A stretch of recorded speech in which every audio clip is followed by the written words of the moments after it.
कहते हैं आम लोग अपमान का बदला तुरंत ले लेते हैं, जबकि महान लोग उसे अपनी सफलता की सीढ़ी बनाते हैं। इस बात को अगर किसी ने सच कर दिखाया है तो वो है रतन टाटा, जिन्होंने न सिर्फ टाटा ग्रुप को नई ऊंचाइयों पर पहुंचाया, बल्कि दुनिया को ये भी दिखा दिया कि सच्चा नेतृत्व क्या होता है।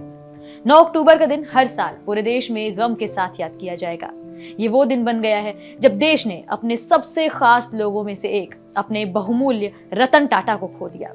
बुधवार की देर रात पूरे देश को दुखी करने वाली एक खबर सामने आई। रतन टाटा ये सिर्फ एक नाम नहीं, बल्कि हमारे देश की पहचान थे, जो अब इस दुनिया को अलविदा कह चले हैं। आज रतन टाटा पंचतत्व में विलीन हो गए। स्वास्थ्य समस्याओं के चलते उन्हें मुंबई के एक अस्पताल में भर्ती कराया गया, जहां उन्होंने 9 अक्टूबर की देर रात अंतिम सांसें ली। रतन टाटा टाटा सन्स के पूर्व चेयरमैन और अरबपति थे। रतन टाटा ने 21 साल टाटा ग्रुप का नेतृत्व किया और ग्रुप की कंपनीज को बुलंदियों पर पहुंचाया। उन्होंने ग्रुप के बिजनेस से जुड़े 5 ऐसे फैसले लिए जिनके जरिए टाटा ग्रुप की नई तकदीर लिखी गई और उसे घर घर तक पहचान मिली।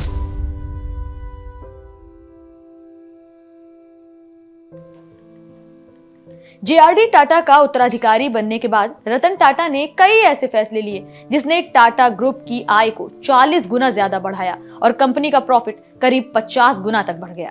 इसी कड़ी में सबसे अहम फैसला साल 2000 में दुनिया की दूसरी सबसे बड़ी चाय कंपनी टेटली का अधिग्रहण करना रहा। ब्रिटिश चाय कंपनी टेटली के अधिग्रहण के बाद टाटा समूह को यूरोपीय बाजार में अपनी बढ़त बनाने में मदद मिली।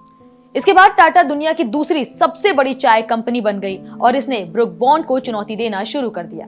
इतना ही नहीं, इसमें टाटा ग्रुप का नाम यूरोप के घर घर तक पहुंच गया।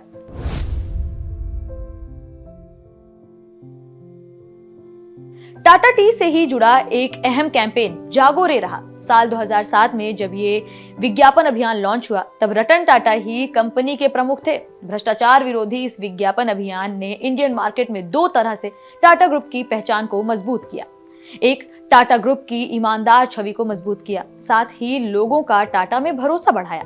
इसके साथ ही टाटा के चाय बिजनेस को बढ़ाने में मदद की। उस समय तक भारत के चाय बाजार में ब्रुक बॉन्ड ब्रांड की चाय का दबदबा था, लेकिन जागो रे अभियान ने उसको पूरी तरह से तोड़ कर रख दिया।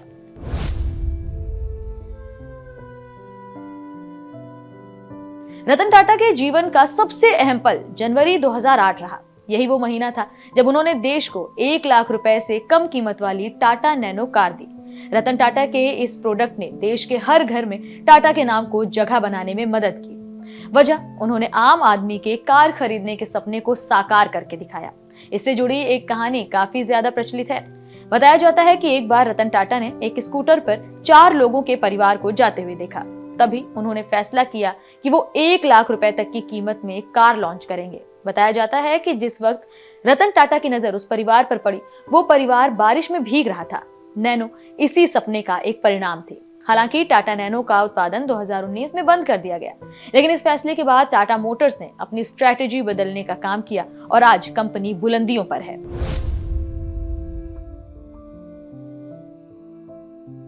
टाटा मोटर्स का कार बिजनेस जब ठप पड़ने लगा तो कई लोगों ने रतन टाटा को इसे बेचने की सलाह दी। फोर्ड इसे खरीदने के लिए राजी हो गई और डील साइन करने के लिए रतन टाटा को अमेरिकी कंपनी के हेडक्वार्टर बुलाया गया। मीटिंग के दौरान फोर्ड के चेयरमैन ने रतन टाटा से कहा कि वे उनकी कंपनी खरीदकर उन पर एहसान करेंगे। ये बात रतन टाटा को रास नहीं आई। बाद में जब 2008 में फोर्ड लगभग दिवालिया होने की कगार पर पहुंच गई, तब टाटा ने ही फोर्ड में luxury car company Jaguar land rover को खरीदा। हैचबैक कारों की मांग वाले देश में टाटा के JLR खरीदने के फैसले को बेवकूफाना बताया गया, लेकिन आज इंडियन और ग्लोबल मार्केट में JLR की पोजीशन इस फैसले की सफलता की कहानी है। चीन और यूरोप के बाजार में JLR फिर से घर घर में पहचानी जाने वाली कार बनती जा रही है। ये बात शुरू होती है साल 1998 से, जब रतन टाटा के नेतृत्व में टाटा मोटर्स ने अपनी पहली पैसेंजर कार इंडिका लॉन्च की। ये उनका ड्रीम प्रोजेक्ट था, लेकिन बाजार से इसे कोई बहुत ज्यादा अच्छा रिएक्शन नहीं मिला। नतीजतन कंपनी घाटे में जाने लगी और वो फोर्ड कंपनी के साथ इसे बेचने की बातचीत करने अमेरिका पहुंचे। बैठक में फोर्ड के चेयरमैन बिल फोर्ड ने रतन टाटा को ताना मारते हुए कहा, उन्होंने कहा कि जिस व्यापार की समझ नहीं, उसमें इतना पैसा क्यों लगाया। ये बात रतन टाटा के दिलो दिमाग पर गहरा असर कर गई। अपमान का घूंट पीते हुए उन्होंने डील कैंसिल कर दी और वापस लौट आए। लेकिन इस अपमान ने उनके भीतर एक नई एनर्जी को फैला दिया। इसके बाद उन्होंने टाटा मोटर्स को दोबारा खड़ा करने का फैसला किया। एक नई स्ट्रेटेजी के साथ ही उन्होंने बाजार का मन टटोला और फिर जल्द ही इंडिका ने भारत के साथ साथ इंटरनेशनल मार्केट में भी सफलता की नई इबारत लिखी। वहीं दूसरी ओर फोर्ड कंपनी खुद फाइनेंशियल प्रॉब्लम्स में फंस गई। साल 2008 में हालात ऐसे बन गए कि रतन टाटा ने फोर्ड की लग्जरी कार ब्रॉन्ज जैगवार और लैंड रोवर को खरीदने का प्रस्ताव रखा, जिसे फोर्ड ने एक्सेप्ट भी कर लिया। इस बार विलफोर्ड ने वही सेंटेंस कहा, लेकिन एक अलग अंदाज में। विलफोर्ड ने कहा, आप हमारी कंपनी खरीद कर हम पर एहसान कर रहे हैं। आज JLR टाटा ग्रुप का हिस्सा है और ये ब्रांड्स टाटा मोटर्स के मुनाफे में बड़ा योगदान दे रहे हैं। रतन टाटा ने उस समय किसी के अपमान का बदला शब्दों से नहीं, बल्कि अपनी सफलता से लिया।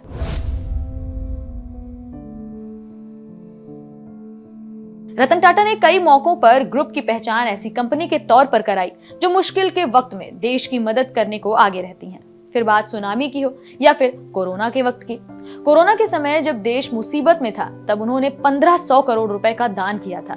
इससे पहले जब साल 2004 में सुनामी आई थी, तब ग्रुप की एक कंपनी ने सस्ता वाटर प्यूरिफायर सुजल डेवलप किया और हजारों लोगों को मुफ्त में इसे उपलब्ध कराया था। इसी प्रोडक्ट को TCS ने और अच्छे से डेवलप करके टाटा स्वच्छ नाम से लॉन्च किया। इसने लगभग हर आदमी की विजन में एक जगह बना ली। रतन टाटा को देश में कई बड़े सम्मान से नवाजा गया है। देश के 2 सबसे बड़े सम्मान पद्म विभूषण और पद्म भूषण से भी रतन टाटा सम्मानित हुए हैं। इसके अलावा honorary knight commander of the order of the British Empire, इसके अलावा international heritage foundation of life time achievement award से भी रतन टाटा को सम्मानित किया जा चुका है। रतन टाटा ने खुलकर हर समाज के लिए काम किया और निस्वार्थ भाव से किया। यही वजह है कि आज उनके जाने से पूरे देश में गम का माहौल बना हुआ है।